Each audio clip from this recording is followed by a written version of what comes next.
Hey, welcome everybody. Thanks for tuning in to Story Time with Grandpa Ken. Grandpa Ken, that's me. I am a grandpa, and my name is Ken, and that is the truth. Now, our story today is going to be about how we learn to know the truth. Boys and girls, what is the opposite of truth? Yeah, that's right, a lie. We have the truth and we have the lie. How do you tell one from the other? How do you know that something is true? Well, I'm going to tell you a story today about a father who had a daughter named Sue. And Sue has an imaginary friend. Now, Sue does not think that her imaginary friend is imaginary. She says that Fred, the fat frog, is real. He's a real friend, he's a real frog, and he's really fat. How can we find out if Fred, the fat frog, is a real friend or an imaginary friend? Well, Sue's father hasn't been worried about that for very long. But you see, a problem has developed in the family. Sue has a couple of brothers, they're older, and their friends come over to hang out, listen to music, eat popcorn, watch TV, play video games. And they've been hearing about Fred the Fat Frog. And they've started teasing little Sue about having an imaginary friend. And she says, "No, I have a real friend, Fred the Fat Frog." And they call her liar. Liar. Boys and girls, can you say that? Have you ever said that to anyone? Say it. Liar, liar. It can sound really mean. Yeah, it can really sound mean. And it can cause a lot of trouble. Calling somebody a liar has a way of causing a lot of trouble. Well, trouble starts to happen in Sue's family, and her brothers start getting in on all of this, calling Sue silly Sue.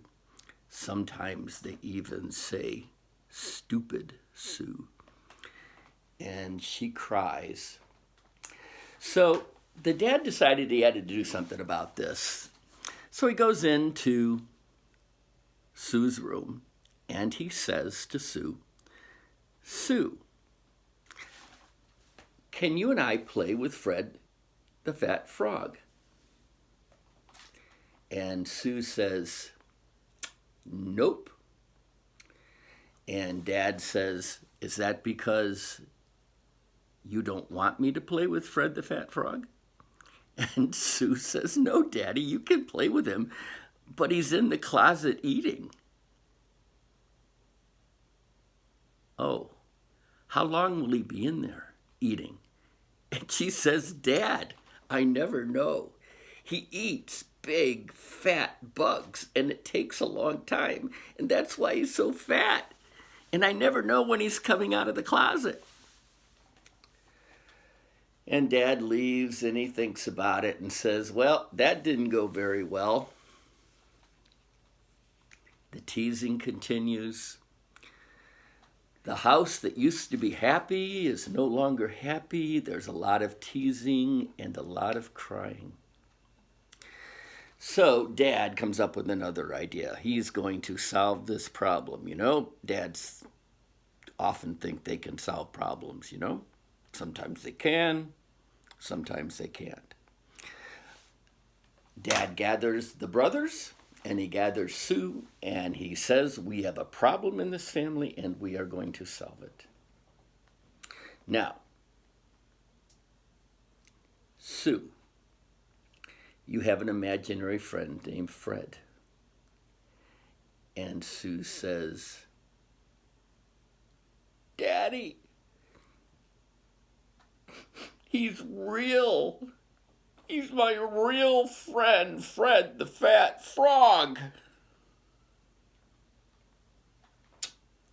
And the boys start laughing, and they start teasing. Silly Sue, stupid Sue. And Sue starts crying. And the dad starts yelling at the boys to stop teasing their sister. And suddenly, they hear a scream. Ah! Help! And they all run towards the scream. Happens to be the scream of Sue's mom. And they all get up to Sue's mom's bedroom, and there she is looking into the closet. And she screams again, over there! Over there! There's a pile of gross, dead, half-eaten, big, fat bugs. And Dad gets down on his knees, and he looks in the closet, and what does he see? Yeah, he sees a bunch of dead, big fat ants with their heads bitten off. Gross. And the boys get on their knees and they look, and what do they see? They see a bunch of flies, big fat flies with their tails cut off. So, here's the question for you boys and girls. Is Fred the Fat Frog an imaginary friend or a real friend? And how do you know if it's true or not? Everybody thought it wasn't true. But suddenly, what happened? Yeah, that's right. Mom discovered a bunch of half-eaten, really gross ants with their heads bitten off in the corner of the closet. Do you know what we call that when we're trying to figure out if something's true? We call that evidence. And people who want to know whether something is true or not study the evidence. And their job is to decide whether something is true or a lie after they've carefully looked at all the evidence. Now, there are many other questions about the subject of truth. For example, you eat a cookie from the shelf in the kitchen, and your brother goes to your mother and says, "You ate the cookie." And you scream to your mother, "No, he ate the cookie."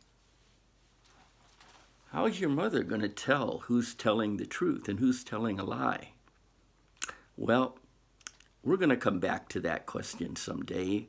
We're going to come up with another story, and we're going to tell you another story and ask you to think about the difference between a truth and a lie. And also, we're going to tell other stories about truth, like why people get in trouble when they don't tell the truth. How does that happen? It's a good idea to know about this topic, because otherwise, guess who could get in a lot of trouble? That's right. You could get in a lot of trouble. And so could I. Talk to you next week. Love you guys.